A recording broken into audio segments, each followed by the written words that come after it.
I've created a loop to start with.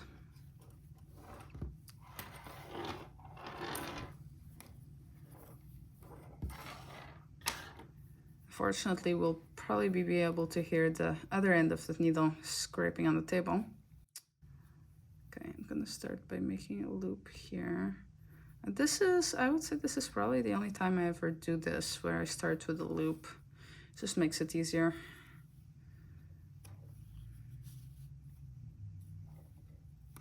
Now, as I do this, I need to do it very loosely, so I don't regret it later.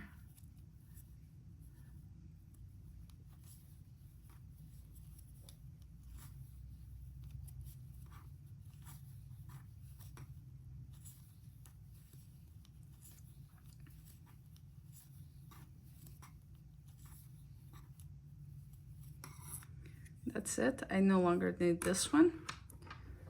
That was just to make it easier at first. I should have 10 stitches here. 4, 5, 5. I will now add a stitch marker just to differentiate, in this case for the Merzia cardi, the stitches I'm going to cast on using the backwards loop method. If you're using this method to, for example, make a pillow that does not have a flat sides, that just has a sharp side, then you would not do this next part. But I'm just going to create, let's say 5 stitches.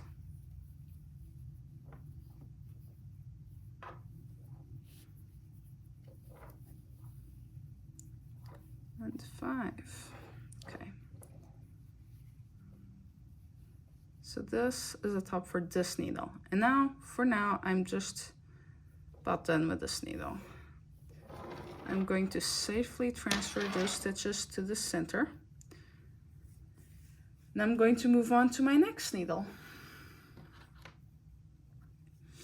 Now this is, I think this is, yes, this is a US 9. The next 2 needles I'm going to use are both the same size, they just have different length cables, and those are US 6s.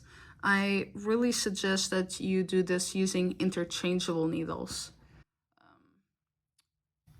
so that you can just change the tips as needed, unless you have 3 large cables for the Merzia cardi with the same size needle. The best way to do this next step is to basically look at the stitches upside down.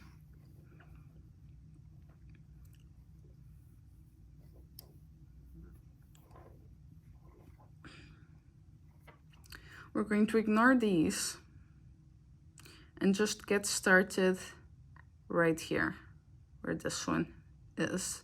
And we're going to pick up these 1, 2, 3, 4, 5, 6, 7, 8, 9, and 10.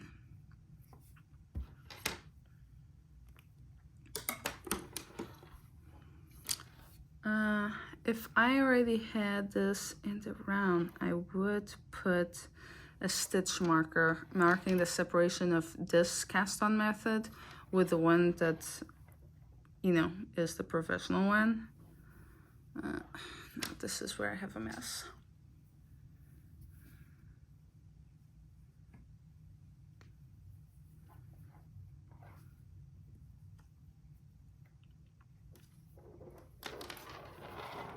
Turning my work. Sorry about the scratching, it's really unfortunate. So I'm going to use this as if this is my cable, and I'm going to go under it. Should have my yarn all the way to the back. It's all tangled in my tripod. And I'm going to start picking up the bottom of those stitches.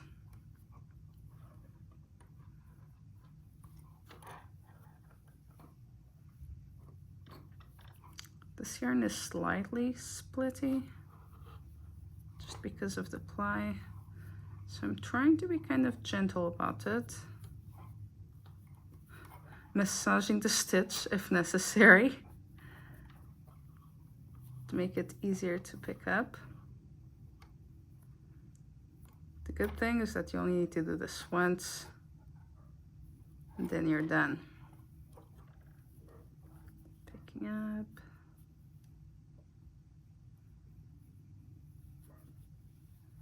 Another one. I hope you can see this because I'm looking directly at the stitches and not at the camera.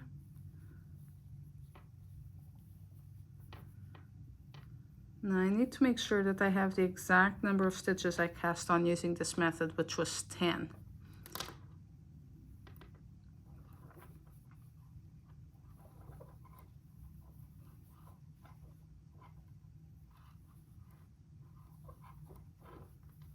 Should only have one more. Let's see. 3, 5, and 5. Perfect. Now I'm going to put on another stitch marker. Usually I pick all of these to be the same color because they have the same importance in the scheme of the cardigan. And I'm casting on 5 more stitches. That's 4. Yep. And 5. This is when we now remove this side, and we're going to use the other needle to keep knitting on the other side. So I'm going to not use the end that has the knot, and I'm just going to undo this side and pull on it. And it's going to end up inside my stitches, but that's okay. I can just pull that out.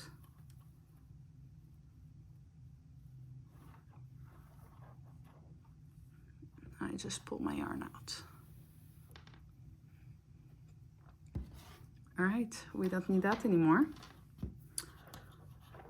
And now it's very important to not let your stitches slip out of the needles. That's why I like to put them in the cables as I'm doing this process, and just have them near the end of the needles if I'm actively knitting those stitches.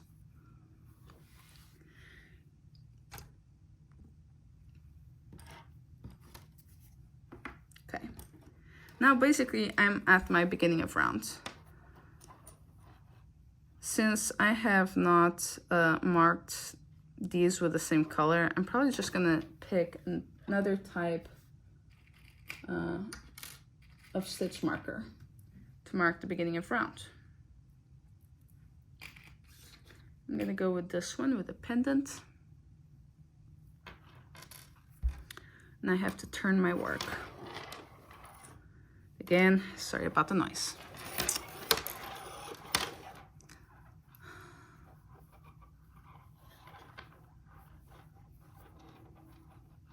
I'm going to pick up this side. You can tell that this is the beginning of round because this is the one we knotted.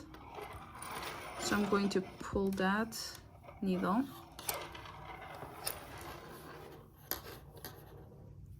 And ideally, if you have 3 needles, that's a little tight. If we have 3 needles with the same size, this is when we would get rid of the bigger one that we just used to make it easier during the cast on process. So this is when I would start with that. Slipping it, make sure that this yarn is correctly shown going under and to the back. And now I just start knitting. I should have 10 on this side. 2, 3, 4, 5, 6, 7, 8, 9, and 10.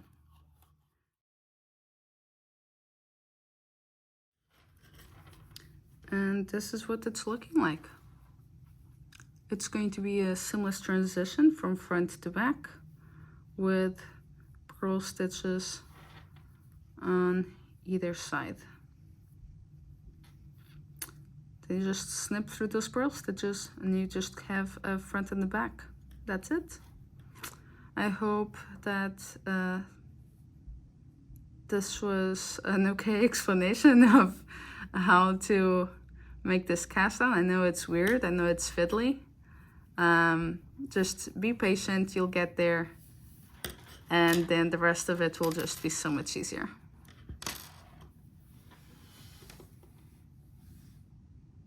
Thank you for watching.